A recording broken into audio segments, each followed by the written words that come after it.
For this video, I'm going to show you how to set up your paper for the Warhol project. For the Warhol project, we are going to be dividing our paper into 6 even squares. The paper that we're working on is 12 by 18, so even though it goes a little bit off my screen, we're just going to do the best that we can. You're going to need a pencil with an eraser just in case you make a mistake, and then your ruler.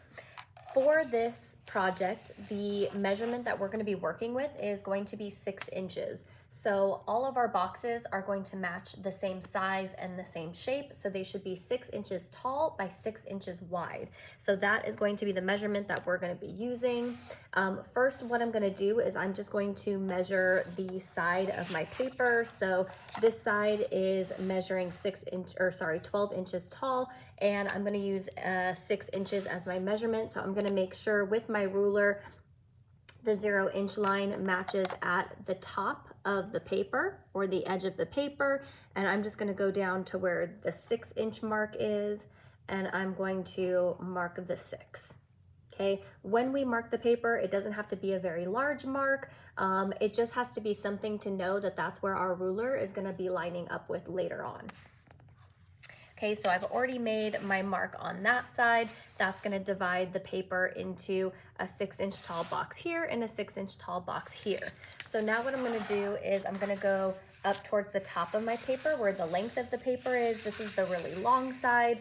So I'm just going to go and I'm going to use the same measurement. So again, we're using 6 inches. For this particular ruler, we always want to make sure that we're measuring with the 0-inch line. So I'm going to put the 0-inch line up against the edge of my paper here. And I'm going to put it a little bit closer to the edge. Again, I'm going to mark where the 6-inch mark is because that is the measurement that we're going to be using for all of our squares.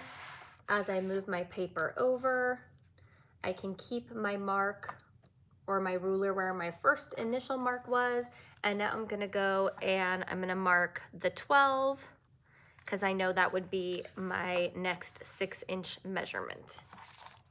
Okay, again, these marks are only our guidelines to help us set up where the rest of the paper is gonna be. So now that I have that mark up at the top, I'm gonna go through and I'm gonna take my ruler, and I'm just gonna set my ruler up to go through that guideline up at the top. So I'm gonna make sure that my ruler is in line with the mark that I made, and just standing over my paper, I'm just gonna do the best that I can to make sure that my ruler is nice and even vertically, so that when I put in that line, it's not slanted. I'm just gonna adjust my paper a little bit and adjust my ruler. This step is a lot easier if you're kind of just standing over your paper. Once I have the position I want my ruler to be in, that I'm confident it's pretty straight, I'm just gonna go in and I'm just gonna use my pencil to very lightly make a mark. That way, if I need to go back and erase my line, if it's a little slanted, I can. So I'm just gonna very softly put in a line going down my paper. And that looks pretty good. So now I'm gonna go back to the first mark that I made, and I'm just gonna repeat that step. I'm gonna put my ruler going through that line. Again, trying to make sure that my ruler is as straight as possible. Once I have it exactly where I want it to be, I'm gonna take my pencil and I'm gonna go through that mark and let my ruler help guide me along the rest of my paper.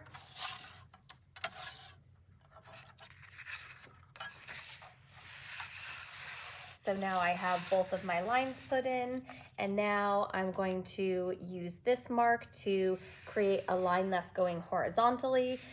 If it works easier for you to keep your paper horizontal and your ruler horizontal, you can do that. For some people, it might be easier to flip the paper to the opposite side and then keep your ruler vertical, whichever way works best for you. I'm gonna go through, I'm gonna make sure my ruler is again lined up with my small guideline that I made. And I'm gonna use that to help me put in the lines.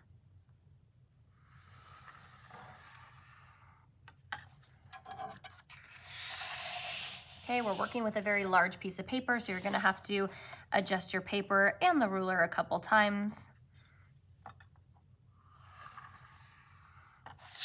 And once you do, you should have 6 even boxes. So we should have one box at the top, one box at the bottom, box at the top, box at the bottom, box at the top, box at the bottom, and they should all be generally the same size and same shape. Okay, again, if your lines look a little slanted, just use your eraser to go back and erase them out and adjust them. This is why we draw all of our lines very lightly to start with. Then afterward, if you like the way your lines are set up, you can darken them with your pencil or with a marker.